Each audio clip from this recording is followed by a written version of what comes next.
Food.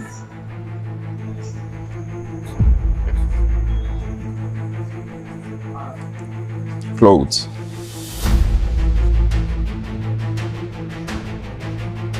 Drugs. It's not allowed, right? Oh. Okay. No, don't worry. Don't worry. That's okay. Okay. No problem. No problem. Printing. What do all these things that I've just mentioned right now have in common? It is simple. They are all businesses. What is a business? How do businesses work? Can anyone start a business? I mean, better yet, can a young man or woman in South Africa start and run a successful business in the modern day? So many questions that we can ask about this thing called business.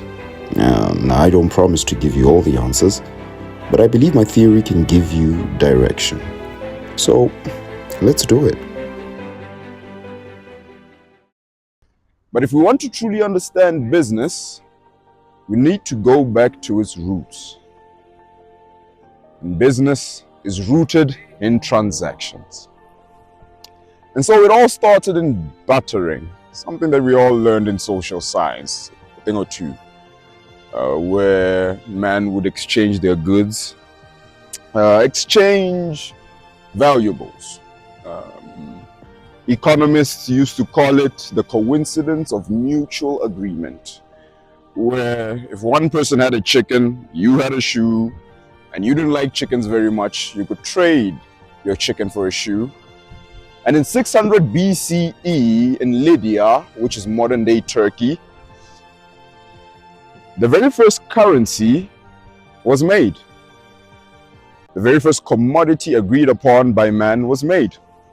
It was silver coins. Oh, okay, we're still safe. It was silver coins. And this was the very first time that money was created. And so this has brought us to a particular place in time. It has brought us to the world of businesses, where we no longer just trade commodities, no longer just trade goods, we trade services. And that is the root of business. I believe that the root of business is transaction. Creating value, giving value, and exchanging value. And so I want to ask a particular question today. Have we lost the root of business? Have we valued the currency more than the service?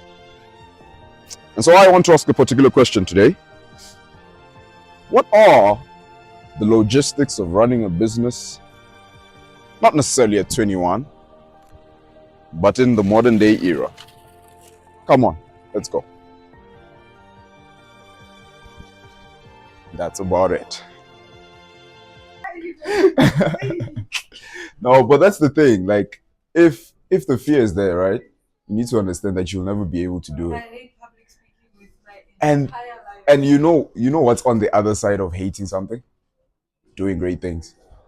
And that's the thing, like, you need to do the things that you hate to do so that you can succeed in That is whatever why. avenue. You have to. Everything it's fine. Can we start? Yeah, it's fine. It's okay. So, if I'm bringing to us this particular argument that maybe we've lost the core, the root of business, and we should put on a new lens in our endeavors of building modern day successful businesses that last for generations, maybe there's a new viewpoint that we need to adopt quickly. And I strongly believe that that new viewpoint is not the viewpoint of attaining the currency or attaining the money, though money is an important part of business, but I believe that it is the lens of providing value to the people. And when value is provided to the people, wealth is a byproduct of that.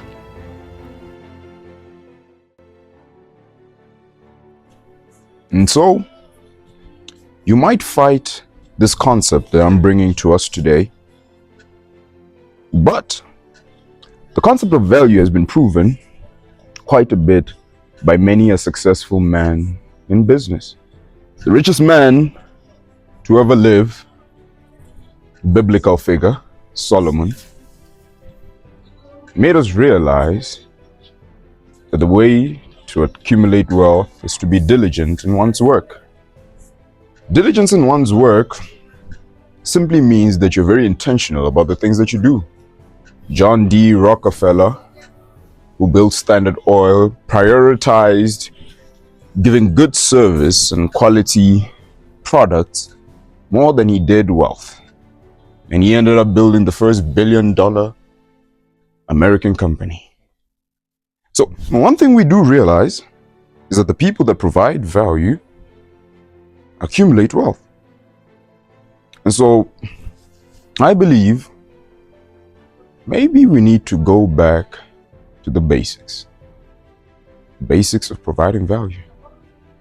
And like I said, my opinion, but value is still found in the small businesses. Like where we are here today.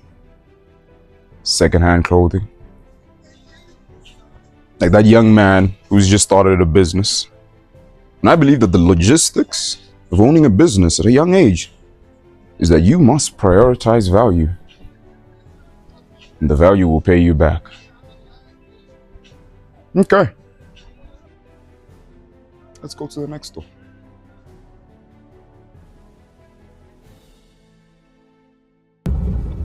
Look, when I say value is in the small businesses, I'm not trying to preach the gospel of supporting small businesses. Let's support black-owned businesses. Let's support small entrepreneurs. No, it's not what I'm saying.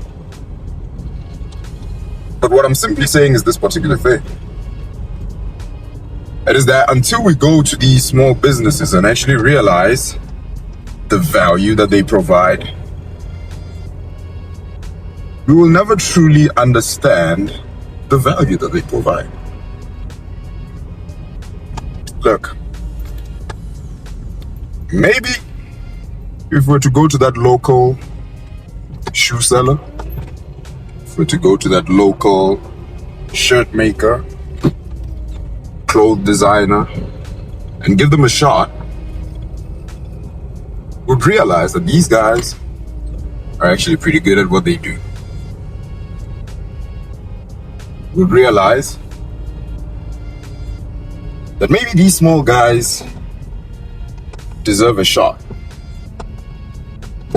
A shot at our support, not because they are small, but because they might have something valuable to provide to us.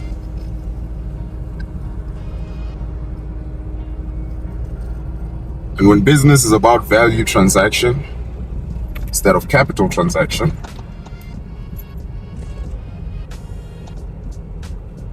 I believe we can go back to the roots of it.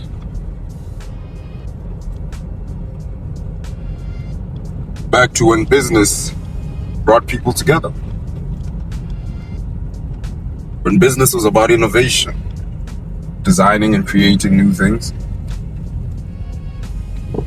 But how can new things ever excel in a generation where most people love the old? Look, I'm not saying let's boycott Nike. I'm not saying let's boycott Adidas. But I believe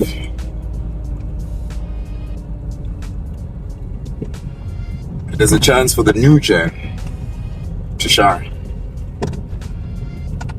The new gen is in the small businesses. That's where we're going now. Cheers. Oh, let's get it, let's go.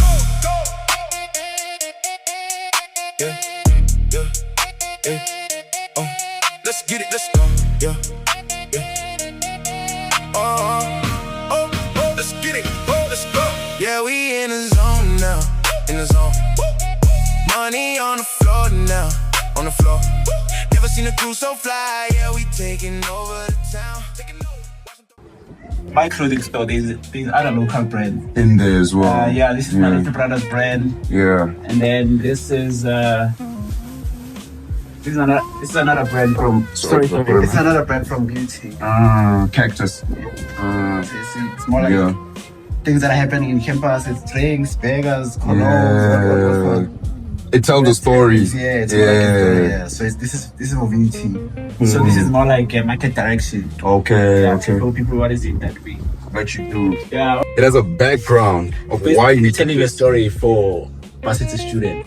Me, when I was a student, I wished there was something like this, but it was not there when I was a student. So You're like, okay, let me now create something that wasn't that's was not there, and yeah. was not there. yeah, when I was a student. It's actually something I was telling the people. I was like, one thing about the small entrepreneurs is that beyond just making money from selling a style daily product, there is something more that you bring. It's like you're saying, you think beyond the capital. You're like, I'm thinking, why don't I build something that's relatable to students? Why don't I build something that I would love but it's not there? Do you get what I mean? And so that's the value that I really see in these type of businesses.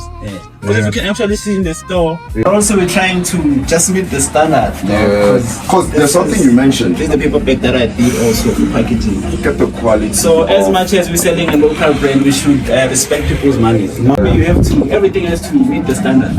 That's why even the store I had to the aesthetic, even with the small space, it makes it feel so aesthetic, so nice, man. And you have to feel confident in taking the picture inside the store, even though it's local. I had to make sure with me now I bring back something similar but at a high quality and make it local so that there is no mocking. Because you know, if I'm having something like this, you can see the quality is supreme or the quality is represents something. But it's a local brand, so you're gonna wear it with confidence. And no one is gonna mock. Man, and you know that's the kind of like the problem that I'm realizing. I think people don't realize that we do have quality in local brands. You know, I feel like it's the way the local brands are presented. I mean, presentation matters. Because right now, let me say I'm charging you 600 for this, or maybe 1.5 for this, but I'm giving you in a plastic. And the shop is even dusty. It's dark. It's disrespect. You're not gonna like it. You're gonna feel like it's worth that 1,000. Not even if you take a picture.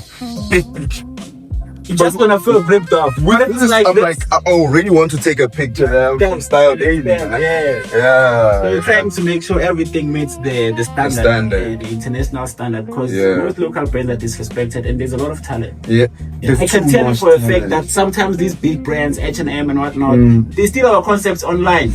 And then you're gonna find the very same thing branded Mr. Price. But you can tell this was my product. Exactly.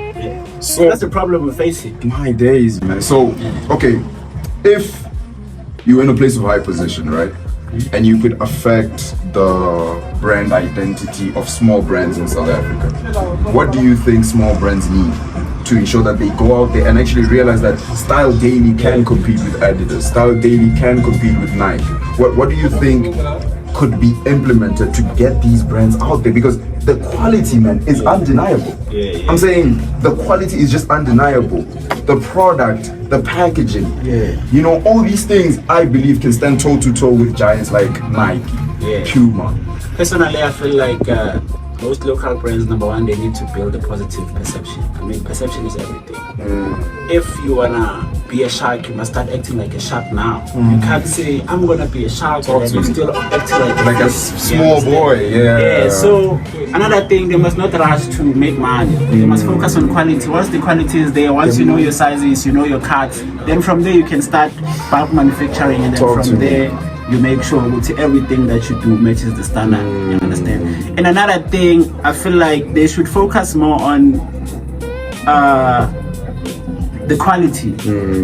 You know, most of the time these local brands, they go for these cheap materials because they're trying to make money. But at the end of the day, if you're gonna sell this to a celebrity, they're gonna feel disrespected because they know the quality. And they're not gonna come back to buy it for a second. You lost the customer. So, and you lost an influential customer. Man, thank you so much, champ. I really love the insight, and I hope that this can actually start to make you guys realize that the quality is here, that the concept or the logistics of having a business is always having in mind value. What value can I bring to my community? What value can I bring to the people around me? And once we can get that locked in, I believe we'll create quality things, and our quality will be repaid back with influence, with money. So it starts here. Something like this. And as well, look at this. When you read that, it says made in South Africa. This is our pride. This is where it should begin. All right.